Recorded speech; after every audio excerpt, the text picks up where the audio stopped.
నేను గురుకుల aspirant madam. యాక్చువల్‌గా మేము ఈ ఫైట్ అనేది ఒక 1 మంత్ నుంచి చేస్తున్నాం మేడం. ఈ ఫైట్ వల్ల మాకు ఆస్మా మేడం చాలా మంచి లీడ్ చేశారు. మాకు ఫస్ట్ ఈ సమస్య అనేది రేవంత్ రెడ్డి సార్ దగ్గరికి వెళ్ళకపోయేసరికి చాలా భయమేసింది సార్. కానీ ఇప్పుడు మనకి రేవంత్ రెడ్డి సార్ చాలా మంచి స్పందనతో మంచి పాజిటివ్ రెస్పాన్స్ ఇచ్చారు. దీనికి మేము చాలా కృతజ్ఞతలము. అట్లాగే మన డిప్యూటీ సీఎం గారికి బట్టి విక్రమార్క గారికి, పొన్నం ప్రభాకర్ గారికి, నెక్స్ట్ మాతో పాటు ఉన్న ఆర్ కృష్ణన్న సార్కి, నెక్స్ట్ బల్మూరి వెంకన్న సార్కి, నెక్స్ట్ కోదండరాం సార్కి, ప్రవీణ్ సార్కి, నెక్స్ట్ అశోక్ సార్కి పేరు పేరున కృతజ్ఞతలు చెప్పుకుంటున్నాము. ఇట్లాగే మాకు రేవంత్ రెడ్డి అన్న ఒక వెబ్ నోట్ అఫీషియల్గా ఒక మెమో జారీ చేసి మాకు తొందరగా మా సమస్యను పరిష్కరించాలని కోరుతున్నాము.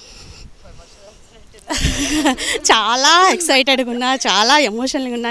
1 మంత్ నుంచి చేసిన ఆ ఫైట్కి ఈరోజు ప్రతిఫలం దక్కే రోజు వచ్చింది. చాలా సంతోషంగా ఉన్నాం. రేవంత్ రెడ్డి అన్న మేము చాలా కృతజ్ఞతగా చూపెడతాము. మేము కోరుకున్న రాష్ట్రం మాకు వస్తుందన్న సంతోషం మాకు చాలా ఉందన్న. థ్యాంక్ యూ వెరీ మచ్ అన్న. 2 years నుంచి మేము మా పిల్లల్ని వదిలేసి, ఈవెన్ హస్బెండ్స్ మా హస్బెండ్ చాలా సపోర్ట్ చేశారు. పిల్లల్ని వదిలేసి చాలా కష్టపడి కరెక్ట్గా మాకు రిజల్ట్ వచ్చే టైంకి ఇలాంటి అన్యాయం జరిగేసరికి మేము అసలు ఓర్చుకోలేకపోయాం, అసలు తట్టుకోలేకపోయాం. దీంతో మేము రోడ్డు ఎక్కాల్సి వచ్చింది. కొంచెం బ్యాడ్గా కూడా మాట్లాడాం సార్. దీనికి మేము క్షమాపణలు చెప్తున్నాము. Sorry very much.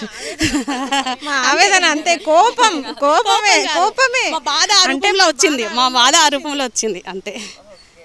చాలా హ్యాపీగా ఉన్నాం మేము, చాలా హ్యాపీగా ఉన్నాం అంతే. ఇంకొకటి లాస్ట్ ఏంటంటే, సార్ ఒక అఫీషియల్ నోట్ ఇచ్చేవరకు మేము ఇస్తే ఇంకా హ్యాపీగా ఉంటాము. మేము ఎప్పుడు రేవంత్ అన్నాన్ని ఎప్పుడూ వదలం. పర్మనెంట్గా మేము మా అన్నని మా హార్ట్లోనే ఉంచుకుంటామన్నా. Thank you. తిట్టుకునే సమస్య లేదన్నా. మేము కోరుకున్న రాష్ట్రం ఇది. కోరుకున్న సార్ మేము కొట్లాడి తీసుకుంటాం, బరాబర్ కొట్లాడతాం. మేము గెలిపించుకున్నాం కాబట్టి, ఇది మా ప్రభుత్వం కాబట్టి కొట్లాడి సాధించుకుంటాం. ఏదైనా తగ్గేదే లేదు అందులో మాత్రం. ఎస్ పుష్పరాజ్ చెల్లెళ్ళం మేము. లేదు, రేవంత్ అన్న చెల్లెలం అందరం. రేవంత్ అన్న ఎలా ఫైట్ చేశారు మనకు రాష్ట్రం, మనకి సీఎం కావడానికి. అలాగే రేవంత్ అన్న అడుగుజాడలో మేము నడుస్తున్నాం ఇప్పుడు.